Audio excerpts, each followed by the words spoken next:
तो प्यारे बच्चों, कल क्लास 8 का साइंस का कंपार्टमेंट एग्ज़ाम पेपर है 2025-26 का। तो इस वीडियो में कंपार्टमेंट एग्ज़ाम पेपर के लिए कुछ क्वेश्चन को डिस्कस कर रहे हैं। ध्यान से देखो। सबसे इम्पोर्टेंट, इससे पहले class 8 social science compartment paper 2025-26, math compartment paper 2025-26, English compartment paper 2025-26 का कंप्लीट सॉल्यूशन अपलोड हो चुका है। इस वीडियो के टाइटल पर क्लिक करके देख सकते हो। और ये कंपार्टमेंट पेपर है साइंस का 2023-24 का, जिसमें से काफ़ी क्वेश्चन सेम मिलेंगे, ध्यान रखना। फिलहाल इस पेपर को डिस्कस नहीं कर रहा हूँ क्योंकि इसको मैं ऑलरेडी अपलोड कर चुका हूँ। आप कमेंट में लिंक मिलेगी, देखकर प्रैक्टिस कर सकते हो। ये चीज़ ध्यान में रखना। इस पेपर का पैटर्न नहीं रहेगा, ये ध्यान रखना। इसमें से काफ़ी क्वेश्चन सेम मिलेंगे, बट जो आपका 2025-26 का एनुअल पेपर हुआ है उसमें से काफ़ी क्वेश्चन सेम होंगे, पैटर्न भी सेम रहने वाला है। तो सबसे पहले 2025-26 के एनुअल पेपर को डिस्कस करेंगे कंप्लीट। उसके बाद में 2024-25 के एनुअल पेपर को डिस्कस करेंगे, जिसमें से काफ़ी क्वेश्चन सेम मिलेंगे। एक चीज़ और ध्यान रखना, इसके साथ साथ आप इस पेपर की भी प्रैक्टिस कर लेना और साथ में एनुअल प्रैक्टिस पेपर की भी प्रैक्टिस कर लेना। काफ़ी क्वेश्चन इनमें से ही बनेंगे, ध्यान रखना, सेम रहेंगे। तो जितनी चीज़ें मैंने बताया सब तैयार कर लेना। प्लेलिस्ट में लिंक मिलेगी, आराम से देख लो। तो सबसे पहले 2025-26 का पेपर देखो विद सॉल्यूशन, फिर 2024-25 का। ठीक है, ज़्यादा तैयारी के लिए इस पेपर की तैयारी और प्रैक्टिस पेपर की भी तैयारी कर लेना, मिड टर्म पेपर की भी तैयारी कर लेना। काफ़ी क्वेश्चन से मिलेंगे, कमेंट में लिंक मिलेगी, देख लेना। और एक चीज़ ध्यान रखना, अगर आपके कंपार्टमेंट से रिलेटेड इनमें से कोई डाउट है, ठीक है, तो कमेंट में लिंक मिलेगी, ओपन करके आप सारे डाउट क्लियर कर सकते हो। पेपर आएगा इजी, टेंशन लेने की ज़रूरत नहीं है। तो ये डाउट क्लियर कर लेना। काफ़ी बच्चों की क्वेरीज होती है इनको लेकर, ठीक है। सीधा आ जाओ क्वेश्चन पर, ध्यान से देखो। ओके, तो बच्चों यहाँ से स्टार्ट हो रहा है क्लास 8 सब्जेक्ट साइंस का common annual school examination 2025-26 morning shift का क्वेश्चन पेपर। तो कंप्लीट पेपर डिस्कस करेंगे। पैटर्न सेम ऐसे ही आएगा, ध्यान रखना, कल के पेपर का, ठीक है। तो पूरा क्वेश्चन ध्यान से तैयार कर लो।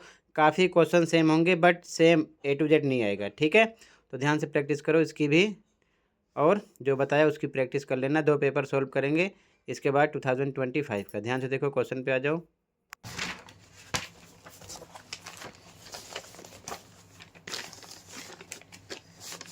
ध्यान से देखो। कृषि पद्धति में डैश प्रक्रिया पौधों की जड़ों को सरलता से शोषण करने में सहायक है। तो बुआई, जुताई, कटाई, सिंचाई। तो राइट आंसर है जुताई, ठीक है, फर्स्ट में। इसी प्रकार आपसे भी फर्स्ट चैप्टर से कुछ ना कुछ क्वेश्चन होगा, अच्छे से पढ़ लेना। अगला क्वेश्चन, इन्फ्लुएंजा डैश द्वारा होता है, किसके द्वारा होता है? विषाणु, जीवाणु, कवक, प्रोटोजोआ। तो विषाणु। चैप्टर 2 पढ़ लेना, कुछ ना कुछ क्वेश्चन आपसे भी किया जाएगा, ठीक है। वायरस होता है यहाँ पर। आगे, वे जंतु जिनकी संख्या एक निर्धारित स्तर से कम होती जा रही है और वे विलुप्त हो सकते हैं, डैश कहलाते हैं। क्या कहलाते हैं? संकटापन्न जंतु, ठीक है। बी ऑप्शन करेक्ट है। आगे, आप एक गुब्बारे को अपने बालों पर रगड़कर दीवार के पास ले जाते हैं। गुब्बारा दीवार से चिपक जाता है। गुब्बारे और दीवार के बीच डैश बल कार्य कर रहा है। कौन सा बल कार्य कर रहा है? तो स्थिर वैद्युत, ठीक है। बाकी आप चुंबकीय, पेशीय, गुरुत्वाकर्षण बल अच्छे से पढ़ लेना, ये टॉपिक क्लियर कर लेना, ठीक है। ये चीज़ ध्यान में रखना, डी ऑप्शन करेक्ट हो जाएगा, ठीक है।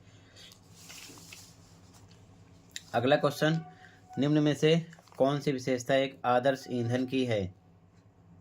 तो महंगा ये नहीं है, शोर करने वाला ये भी नहीं है, घातक गैस छोड़ने वाला ये भी नहीं है। तो करेक्ट आंसर हो जाएगा सहज उपलब्धता, ठीक है। ए करेक्ट है। आगे, अगला क्वेश्चन है, एक अदाह्य पदार्थ है दाह का मतलब होता है जलने वाला, अदाह का मतलब होता है ना जलने वाला, ठीक है ना। तो कोयला जलता है, ये दाह पदार्थ है, कागज भी जलता है, दाह पदार्थ है, लकड़ी जलती है, दाह पदार्थ है, तो अदाह में कांच आ जाएगा, ये जलता नहीं है, ठीक है। ग्लास। आगे, एक किशोर के लिए सबसे उचित भोजन होगा नूडल्स, कोल्ड ड्रिंक्स, ये नहीं है। रोटी, दाल, दही, सब्जी, ठीक है, ठीक है। मोमोज, कोल्ड ड्रिंक्स, ये भी नहीं है। चॉकलेट, कॉफ़ी, ये भी नहीं है, ठीक है ना, अभी करेक्ट है यहाँ पर, ठीक। रोटी, दाल, कर्ड एंड वेजिटेबल, ठीक है यहाँ पर। अगला, एक दोलन 5 सेकंड में 20 बार दोलन करता है, इसका आवर्तकाल होगा, तो आवर्तकाल बराबर क्या होता है, समय, फॉर्मूला याद है ना आपको, समय बटे में दोलनों की संख्या। तो समय कितना है 5, दोलनों की संख्या 20, ठीक है, भाग कर दो, 5 एकम 5 चौक 20, 1/4। तो यहाँ पर इसको एक अंदर रहेगा, 4 बाहर, जीरो लगा के पॉइंट लगाओ, जीरो बढ़ा, 10, 4 दूना 8, बचा 2, पॉइंट लगा 20, 4 पंचे 20, ठीक है, 0.25 आ जाएगा। तो सेकेंड SI यूनिट लगेगा, ठीक है, ए करेक्ट है। यहाँ पर जब आप टाइम पीरियड निकालोगे तो बाकी आप फ्रीक्वेंसी अच्छे से पढ़ लेना, फ्रीक्वेंसी कर सकते हैं आपसे, ऐसे में ऐसा भी क्वेश्चन कर सकते हैं, ठीक है, डिजिट चेंज करके ध्यान रखना, ठीक है। आवृत्ति के बारे में पढ़ लेना। अगला, मानव में ध्वनि डैश द्वारा उत्पन्न होती है, किसके द्वारा, कंठ, ठीक है। आगे ध्यान से देखो, अगला क्वेश्चन है, एक लोहे की चम्मच का विद्युत लेपन क्रोमियम द्वारा किया गया, क्रोमियम लेपन का मुख्य उद्देश्य डैश है, क्या है, तो चम्मच को जंग लगने से बचाना, इसीलिए विद्युत लेपन किया गया, ठीक है।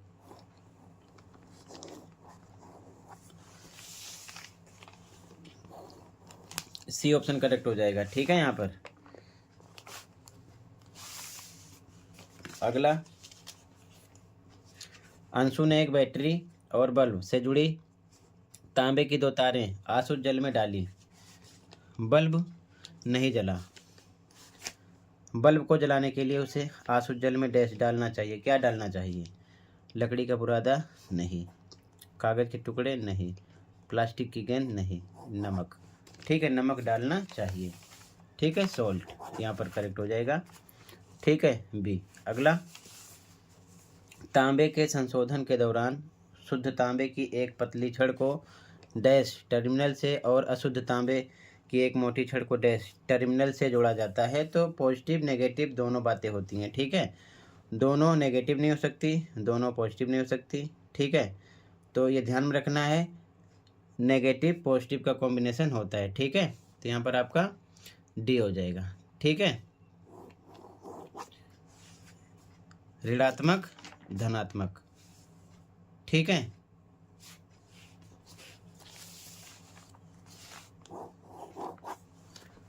आगे, अब अगला क्वेश्चन देखो ध्यान से, ठीक है। अगला क्वेश्चन है, निम्न में से खाद व उर्वरक छांटकर तालिका पूरी कीजिए, ठीक है। तो आपसे भी पहले चैप्टर से कुछ न कुछ क्वेश्चन करेंगे। यूरिया, फलों के छिलके, सूखे पत्ते, ये खाद नहीं है, इंग्लिश में लिखा है सही, ठीक है।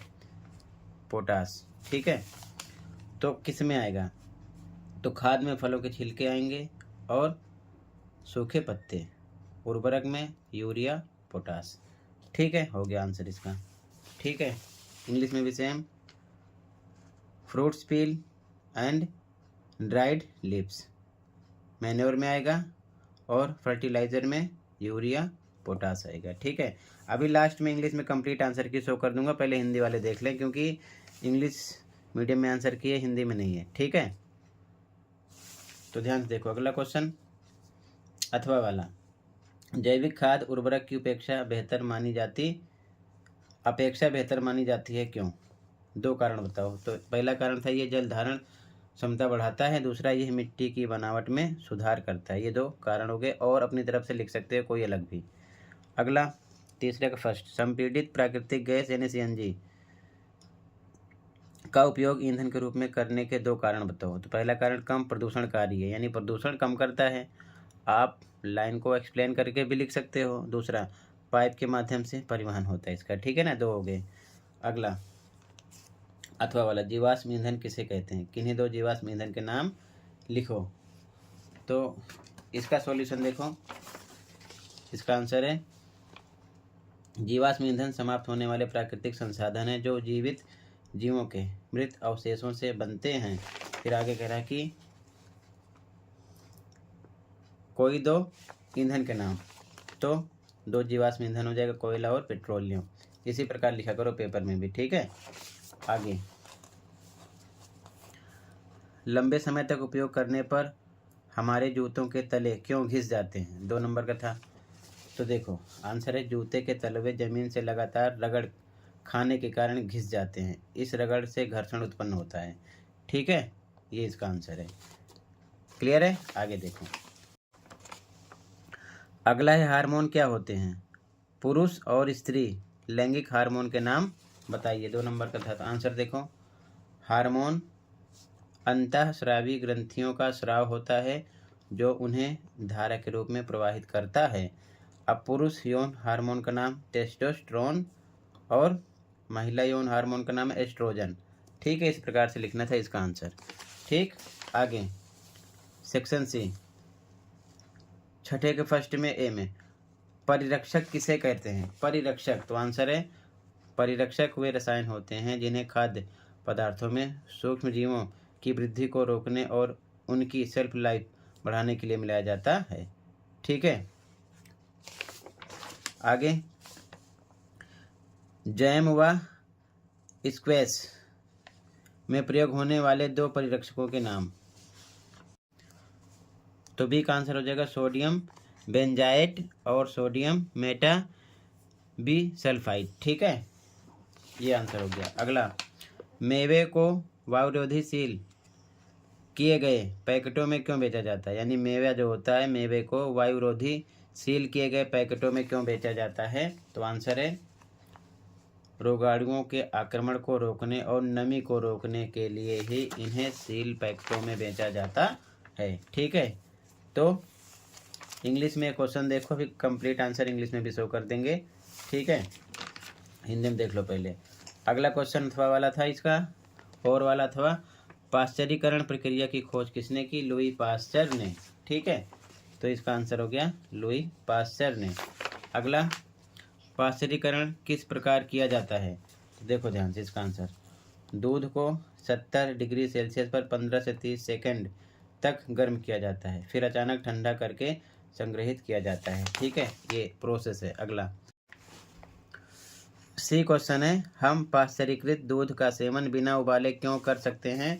तो आंसर है, ये हानिकारक रोगाणुओं से मुक्त है इसीलिए, ठीक है, इसमें कोई हानिकारक रोगाणु नहीं होते, ठीक है।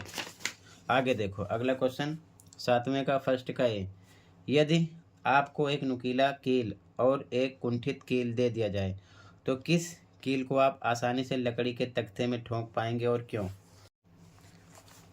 तो यहाँ पर आपका आंसर हो जाएगा नुकीली कील को, ठीक है, तो यहाँ लिख लेना नुकीली कील को, फिर आगे लिख लो क्योंकि इसकी सतही क्षेत्रफल कम होता है, इसीलिए लकड़ी के तख्ते में कील ठोकने के लिए कम दबाव की आवश्यकता होती है, यही कारण है, ठीक है। अगला, क्या आप एक छेद वाले गुब्बारे में हवा भर पाएंगे, क्यों और क्यों नहीं, दोनों बातें बतानी है। तो आंसर लिखोगे नहीं, हवा सभी दिशाओं में दबाव डालती है और यह गुब्बारे से बाहर निकल जाएगी, इसलिए भर नहीं पाएंगे, ठीक है। इसके बाद अथवा वाला क्वेश्चन है, संपर्क बल और असंपर्क बल के बीच 3 अंतर लिखो। आंसर देखो, तो इसका आंसर देखो, संपर्क बल असंपर्क बल, इसमें लिखोगे ये तब काम करता है जब वस्तुएं एक दूसरे के भौतिक संपर्क में हों, और ये इसका उल्टा है, ये तब काम करता है जब वस्तुएं एक दूसरे के भौतिक संपर्क में ना हों, ठीक है, इसमें ना हो, ध्यान रखना, ये नहीं होता, ठीक है। अगला, ये दूर से कार्य नहीं कर सकते, इसमें ये दूर से कार्य कर सकते हैं। अगला, अगर प्रकार में जाओगे तो पेशीय बल हो गया, घर्षण बल, इसमें प्रकार में चुंबकीय बल गुरुत्वाकर्षण बल। ठीक है, ये हो गया। आगे अगला क्वेश्चन नंबर 8 है, एक हवाई जहाज का डिजाइन एक पक्षी की आकृति के समान क्यों किया जाता है? तो आंसर है इसका द्रव घर्षण को कम करने के लिए। ठीक है, इसका आंसर हो गया। अगला, एक लड़का मॉल के चिकने फर्श पर शॉपिंग ट्रॉली को आसानी से धक्का दे देता है, परंतु बाहर खुरदुरी सीमेंट की सड़क पर धक्का देने में उसे कठिनाई क्यों होती है? तो इसका आंसर देखो, मॉल की चिकनी सड़क में अनियमितताएं कम होती हैं, इसलिए घर्षण भी कम हो जाता है। ठीक है, और ऐसी सड़क पर ट्रॉली को ढकेलना आसान हो जाता है, और खुरदरी सीमेंट में अनियमितताएं ज़्यादा होती हैं, इसी वजह से सड़क और ट्रॉली के बीच अधिक घर्षण होता है। तो यही कारण है कि कठिनाई होती है सड़क पर, क्योंकि वो खुरदरी होती है, और जो चिकनी फर्श होती है उस पर आसानी होती है। ये चीज़ ध्यान में रखना, मेन बात घर्षण की होती है। ठीक है, तो अब इंग्लिश में जो क्वेश्चन है, क्वेश्चन ध्यान से देखो। अभी डायरेक्ट आंसर की में कंप्लीट आंसर शो करेंगे। ठीक है, क्वेश्चन ध्यान से देख लो। ठीक है, इसके बाद सेक्शन डी पे आ जाओ। यहाँ पर है फिल इन द ब्लैंक्स। दहन जिसमें ऊष्मा, प्रकाश, ध्वनि और अधिक मात्रा में गैस निकलती है डैश कहलाता है? तो विस्फोट। ठीक है, क्या कहलाता है? विस्फोट। ठीक है, आगे इसके बाद में बी, डैश एक ज्वलनशील पदार्थ है? तो एल्कोहल है। जल नहीं है, क्योंकि जल जलता नहीं है, एल्कोहल। अगला, मोमबत्ती की ज्वाला का डैश क्षेत्र सबसे गर्म होता है? तो बाहरी, यानी कि वह है। अगला, किसी डैश ईंधन के पूर्ण दहन से प्राप्त ऊष्मा ऊर्जा की मात्रा उसका ऊष्मीय मान कहलाता है? तो 1 किलोग्राम। 1 किलोग्राम। ठीक है, इसके बाद में अगला, ईंधनों का पूर्ण दहन डैश गैस देता है? तो कार्बन मोनो ऑक्साइड है इसका आंसर। ठीक है, कार्बन मोनो ऑक्साइड। ठीक है, इसके बाद में इंग्लिश में देखो, ये फर्स्ट में जो था, combustion which takes place with the evolutions of heat, light, sound and a large amount of gas is called dash? तो यहाँ पर आपका एक्सप्लोजन आएगा। ठीक है, तो यहाँ पर आपको लिखना था एक्सप्लोजन। ठीक है, अगला है dash is an inflammable substance? तो यहाँ पर आएगा एल्कोहल। ठीक है, एल्कोहल। अगला, the dash zone of a candle flame is the hottest? तो यहाँ पर आएगा आउटर। ठीक है, बाहरी। अगला, the amount of heat energy produced by complete combustion of dash of a fuel is called its calorific value? तो 1 kg आएगा, 1 kg, 1 किलोग्राम। अगला, the incomplete combustion of fuels produce dash gas? तो carbon monoxide. ठीक है, carbon mono oxide. ठीक है, ठीक है, कार्बन मोनोऑक्साइड आ जाएगा। अब इसके बाद में मैचिंग वाला देख लो। ठीक है, मैचिंग वाला क्वेश्चन है, जंतु जो शिशु को जन्म देते हैं तो उन्हें हम क्या बोलते हैं? जरायुज। तीसरे था। ठीक है, यहाँ पर लिख दिया है। अगला, जनन जिनमें केवल एक ही जीव भाग लेता है? ठीक है, तो उसे हम क्या बोलते हैं? अलैंगिक। यहाँ पर मेंशन है। अगला है, अंडाणु एवं शुक्राणु का संलयन क्या कहलाता है? निषेचन। यहाँ पर 5वां लिखा है। लार्वा का वयस्क जंतु में बदलना क्या कहलाता है? कायांतरण। 6 यहाँ पर मेंशन है। जंतु जो अंडे देते हैं, अंड प्रजक, पहला यहाँ पर है। ठीक है, तो मैचिंग कर लेना। आगे क्वेश्चन देखो, इंग्लिश मीडियम में भी सेम। ठीक है, animals which gives birth to young ones? तो इसका यहाँ पर आपका थर्ड से मैचिंग करना है, विविपोरस। ठीक है, इसके बाद में reproduction which involves only single parent, तो इसे हम बोलते हैं फोर्थ, आपका आंसर है एसेक्सुअल। ठीक है ना। इसके बाद में fusion of ovum and sperm, तो 5 से इसकी मैचिंग करते हैं, फर्टिलाइजेशन। अगला, transformation of larva into adult, तो इसका 6 आंसर है। ठीक है ना, मेटामोफोसिस। अगला, एनिमल्स विच ले एग्स, तो फर्स्ट आंसर था ओविपोरस। ठीक है, तो ये मैचिंग का आंसर हो गया, सामने से मैच कर लेना। आगे क्वेश्चन देख लो। ठीक है, ध्यान से, यहाँ पर भी मैंने फिल कर दिया आंसर, विसरित नियमित, विसरित नियमित, यहाँ पर इंग्लिश में लिख दिया है, साथ में रिफ्लेक्शन आपको जोड़ना था, डिफ्यूज्ड रिफ्लेक्शन साथ में सब में जोड़ना था। ठीक है, यहाँ पर बताया गया कि अपने नेत्रों की देखभाल करने के कोई 3 तरीके बताओ। तो एक तो लिखोगे शक्तिशाली प्रकाश को सीधा ना देखें, दूसरा आंखें बार बार न रगड़ें, तीसरा हमेशा सामान्य दूरी पर पढ़ें, यानी सामान्य दूरी पर पढ़ें, ज़्यादा नज़दीक से ना पढ़ें। ठीक है ना।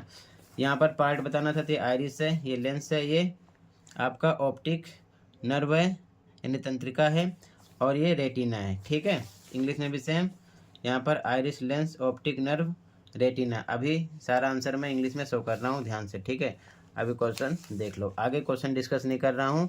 ठीक है, आगे आप बुक से पढ़ लेना फटाफट, कंप्लीट क्वेश्चन देख लो, और फिर कंप्लीट आंसर की शो कर रहा हूँ, वहाँ से आप देख लेना। ठीक है, क्योंकि इनके आंसर अभी मैंने हिंदी में लिखे नहीं हैं। ठीक है, क्वेश्चन नंबर 13, 14, 15। ठीक है, पेपर ऐसे ही आएगा, सारी डेफिनेशन बुक से आप अच्छे से पढ़ना, बीच बीच में जो ब्लैक में हर एक चैप्टर में मेंशन है उस डेफिनेशन को अच्छे से पढ़ना, क्योंकि उसी से रिलेटेड क्वेश्चन काफ़ी यहाँ पर किए गए हैं।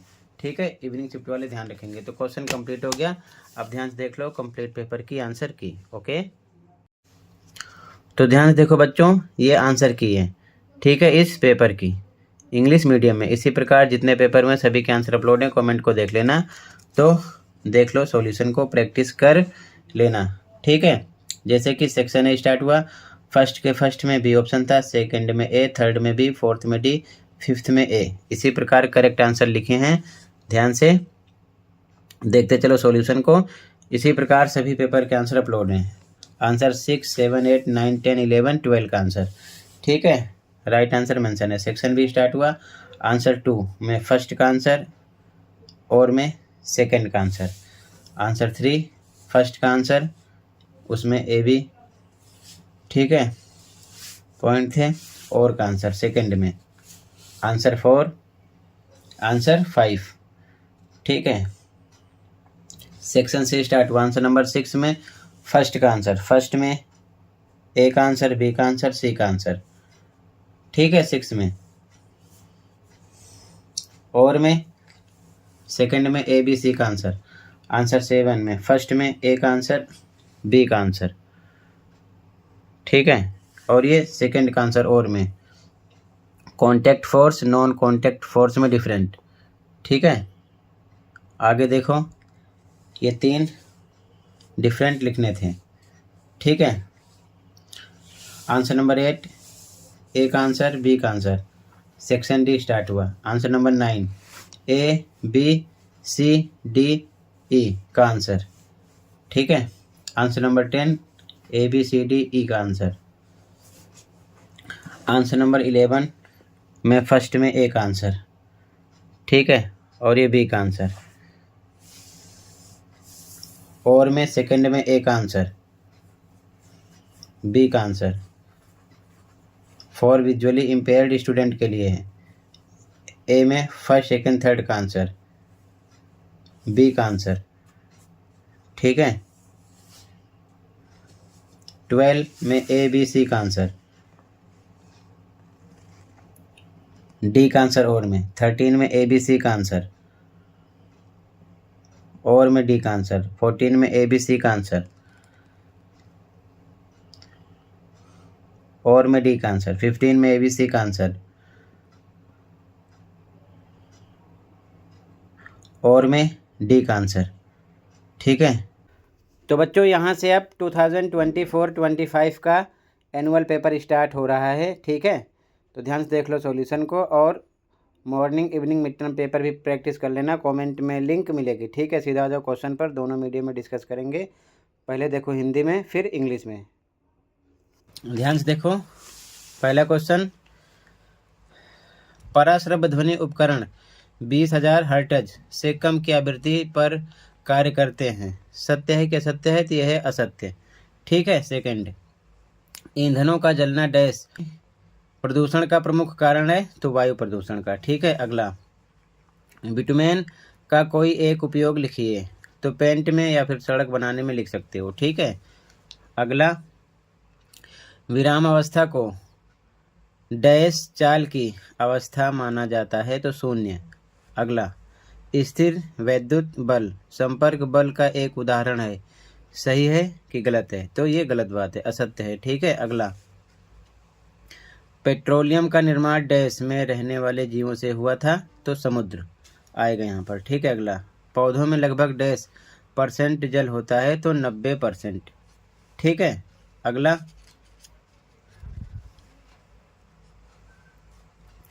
निराई को परिभाषित कीजिए, तो आंसर, खरपतवार को फसल से निकालना निराई कहलाता है। अगला, गुरुत्व केवल पृथ्वी का ही गुण है, सही है कि गलत है? तो गलत है, यानी कि असत्य। अथवा वाला, गुरुत्व बल का एक उदाहरण लिखिए, तो नदी के पानी का नीचे की ओर बहना या फिर पेड़ से पत्ते का नीचे गिरना, कोई एक लिखना था। ठीक है, अगला, पेशीय बल का एक उदाहरण देना था, तो टहलना, कूदना, वजन उठाना, तीनों में से कुछ भी कोई एक लिखना था। ठीक है, अथवा वाला देखो, पेशीय बल क्या है? तो आंसर, मांसपेशियों के द्वारा लगाया जाने वाला बल पेशीय बल कहलाता है। ठीक है, अगला, कौन सी दो गैसों के बुलबुले जल में डूबे इलेक्ट्रोड पर बनते हैं जब विद्युत धारा प्रवाहित की जाती है? तो ऑक्सीजन और हाइड्रोजन आंसर है। ठीक है, अगला, वन्य जीव समाप्त होने वाले प्राकृतिक संसाधन है, सत्य है कि असत्य है? तो सत्य बात है। ठीक है, यहाँ तक क्लियर है? आगे देखो। ठीक है,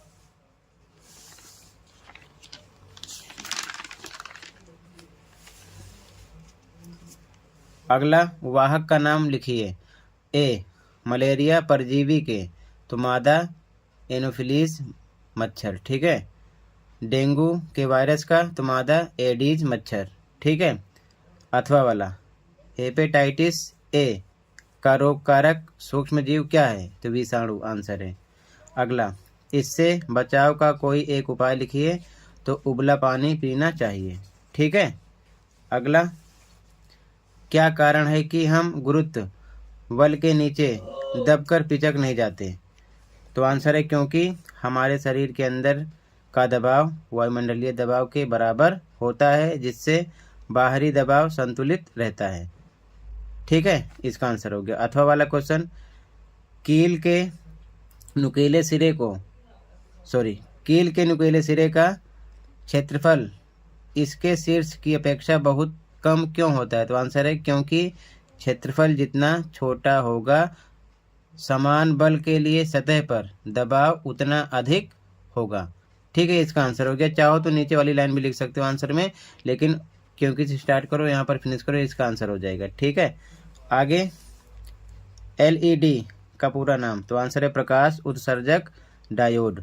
ठीक है, अगला, कोई दो प्रतिजैविक के नाम लिखिए, तो स्ट्रेप्टोमाइसिन और टेट्रासाइक्लिन। ठीक है, अगला, चेचक के टीके की खोज किसके द्वारा की गई? तो एडवर्ड जेनर इसका आंसर है। अगला, यदि आपतन कोण 60 डिग्री हो तो परावर्तन कोण का क्या मान होगा? तो 60 डिग्री ही होगा, ब्रैकेट में परावर्तन के नियम के अनुसार। ठीक है, इसका आंसर हो गया। अगला, पार्श्व परिवर्तन क्या है? तो प्रतिबिंब में वस्तु की दिशा परिवर्तन को पार्श्व परिवर्तन कहते हैं, ये इसका आंसर है। ठीक है, अगला क्वेश्चन 6, विसरित परावर्तन नियमित परावर्तन से किस प्रकार भिन्न है? कोई दो अंतर। तो पहला, इसमें यानी विसरित में किरणें समानांतर होती हैं और नियमित में किरणें समानांतर नहीं होती। दूसरा पॉइंट है, विसरित परावर्तन में प्रतिबिंब स्पष्ट नहीं बनता, जबकि नियमित परावर्तन में प्रतिबिंब स्पष्ट बनता है। दो अंतर आपको साफ साफ लिखना था। अगला, कोई वस्तु 2 सेकंड में 20 दोलन पूरा करती है, तो इसकी आवृत्ति क्या होगी? तो आवृत्ति बराबर दोलनों की संख्या बटे में समय, दोलन 20 है, समय 2 सेकंड है, तो नीचे 2 लगाएंगे, डिवाइड करोगे आएगा 10, हर्टेज यानी HZ/SI यूनिट लगेगी। ठीक है, इसका आंसर हो जाएगा। क्लियर है यहाँ तक? कहीं पर कोई डाउट होगा बताना। आगे देखो ध्यान से। ठीक है, अगला क्वेश्चन नंबर 8, पेट्रोलियम के कोई दो संघटक लिखे थे। LPG, पेट्रोल, डीजल, कोई दो लिखना था। अगला सेकंड, गाड़ी चलाते समय हम पेट्रोल या डीजल कैसे बचा सकते हैं? कोई दो सुझाव। तो गाड़ी की सर्विसिंग करा के, पहला पॉइंट। दूसरा, ट्रैफिक में इंजन को बंद करके। ठीक है, और भी आप लिख सकते थे। अगला, जैविक खाद उर्वरक की अपेक्षा अधिक अच्छी मानी जाती है। कोई 3 कारण लिखिए, यानी क्यों अच्छी मानी जाती है। पहला ये मिट्टी की उर्वरता बनाती है। दूसरा, सूक्ष्म जीवों की वृद्धि के लिए। तीसरा, पर्यावरण के लिए हानिकारक नहीं है। ठीक है, तो ये 3 हो जाएंगे, 1 2 3। पहला, मिट्टी की उर्वरता बनाने के लिए। दूसरा, सूक्ष्म जीवों की वृद्धि के लिए। तीसरा, पर्यावरण के लिए हानिकारक नहीं है। अगला, अथवा वाला, सिंचाई के 3 पारंपरिक तरीकों के नाम लिखिए। तो ड्रिप तंत्र, फव्वारा, चेन पंप या फिर रहट। ठीक है, ये हो जाएंगे, कोई 3 लिखने थे इसमें से। अगला, दिए गए चित्र में मानव कर्ण का चित्र है। ए बी को पहचान कर नामांकित कीजिए। तो ए पर आंतरिक कर्ण है और बी पर कर्णपटह है। ये कर्णपटह है। ठीक है, ध्यान रखना, डायग्राम को अच्छे से देखना था।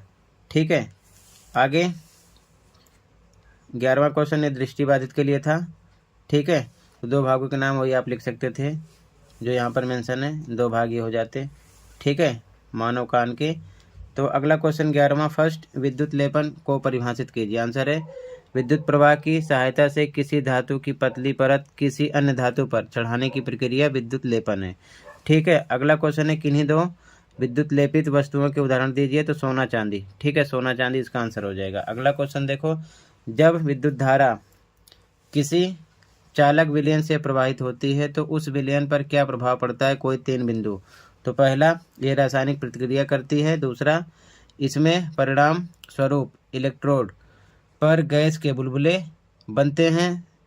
तीसरा पॉइंट, घोल के रंग में परिवर्तन हो सकता है। ठीक है, ये इसका आंसर हो जाएगा। यहाँ तक क्लियर है? कहीं पर कोई डाउट होगा बताना। आंसर नंबर 11 तक। ठीक है, आगे देखो ध्यान से, मैचिंग करना था अगला क्वेश्चन। तो शुक्राणु इसका होता मानव एकल कोशिका, इधर मैंने लिख दिया फर्स्ट का। ठीक है, यहाँ पर। अगला, अमीबा, तो अमीबा में द्विखंडन, इसका था सी। हाइड्रा, तो इसका था मुकुलन। मेंढक, तो इसका था टैडपोल। ठीक है, भेड़, इसका था पहला स्तनधारी क्लोन। गर्भ, तो इसका था 6 का भ्रूण की अवस्था। इधर साइड में आंसर लिखा है। ठीक है, आगे ये पढ़ लेना। पहला क्वेश्चन, विटामिन ए की कमी से होने वाले रोग का नाम रतौंधी। अगला, विटामिन ए की प्रचुर मात्रा पाई जाती है किसमें।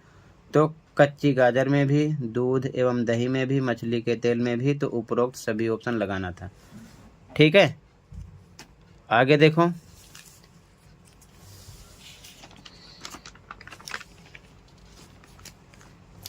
अगला, चाक्षुष विकृति युक्त व्यक्तियों के लिए सर्वाधिक लोकप्रिय साधन है ब्रेल पद्धति।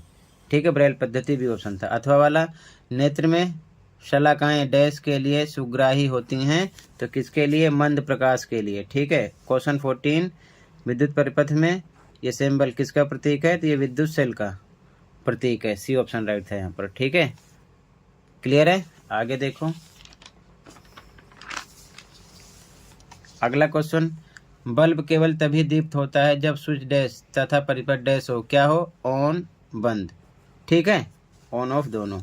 अगला, जब विद्युत बल्ब तंतु टूट जाता है तो क्या होता है? बल्ब दीप्त नहीं होता है। ठीक है, सी ऑप्शन था। अथवा वाला, उपकरण जिसका उपयोग आजकल फ्यूज के स्थान पर निरंतर बढ़ता जा रहा है वे है, क्या है?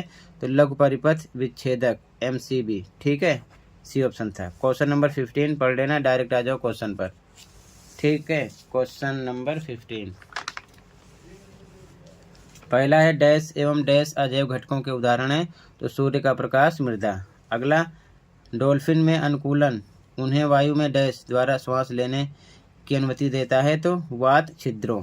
अगला, मेंढकों के पश्चपाद में जालयुक्त पादांगुलियां उन्हें डैश में सहायता करती हैं, किसमें? तैरने में सहायता करती हैं। अथवा वाला, स्क्विड एक डैश है, क्या है? समुद्री जंतु। ठीक है, ए ऑप्शन था।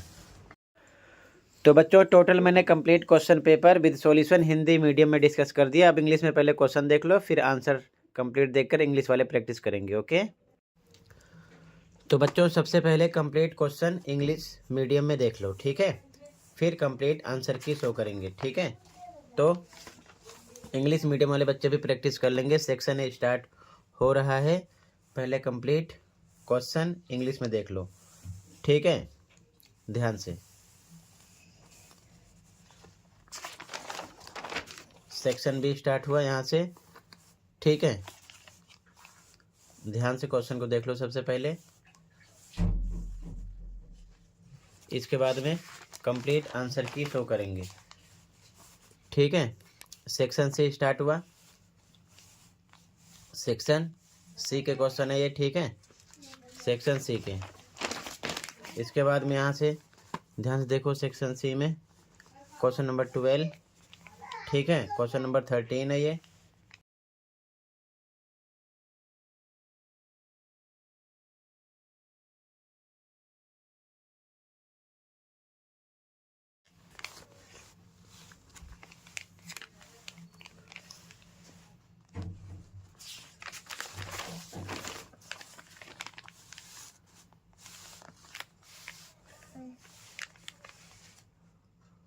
क्वेश्चन नंबर 15,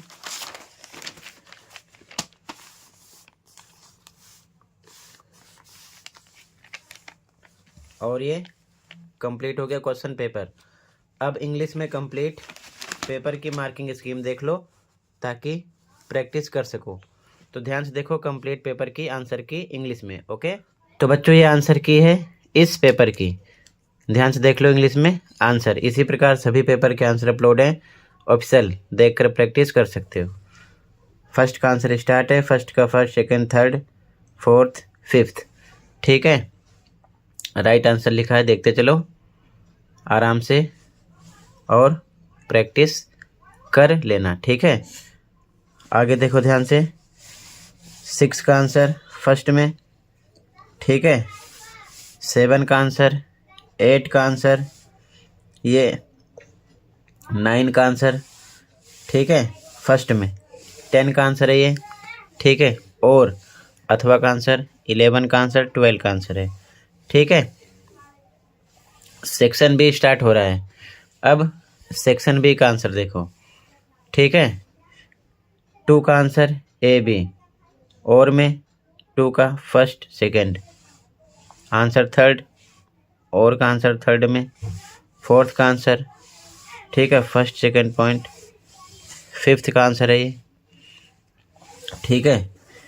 इसके बाद में 6 का आंसर है, ठीक है, 6 में और का आंसर है, ठीक है, अथवा वाले क्वेश्चन का।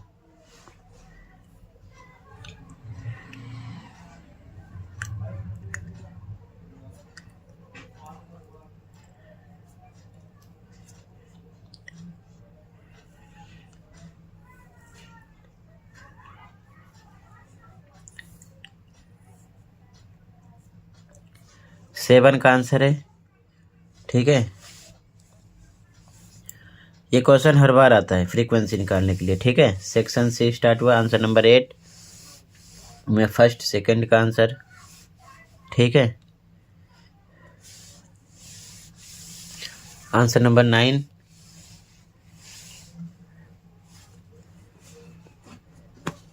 ये सभी पॉइंट हैं,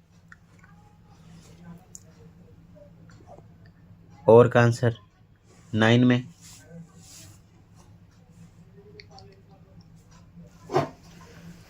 इसके बाद में आंसर नंबर 10 है, और ये only for visually impaired student के लिए आंसर नंबर 10 फर्स्ट सेकंड का आंसर है।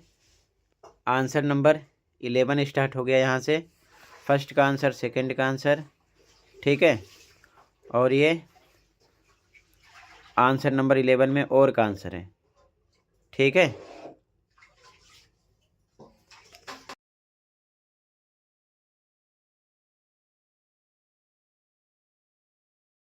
सेक्शन से स्टार्ट हो गया, आंसर नंबर 12,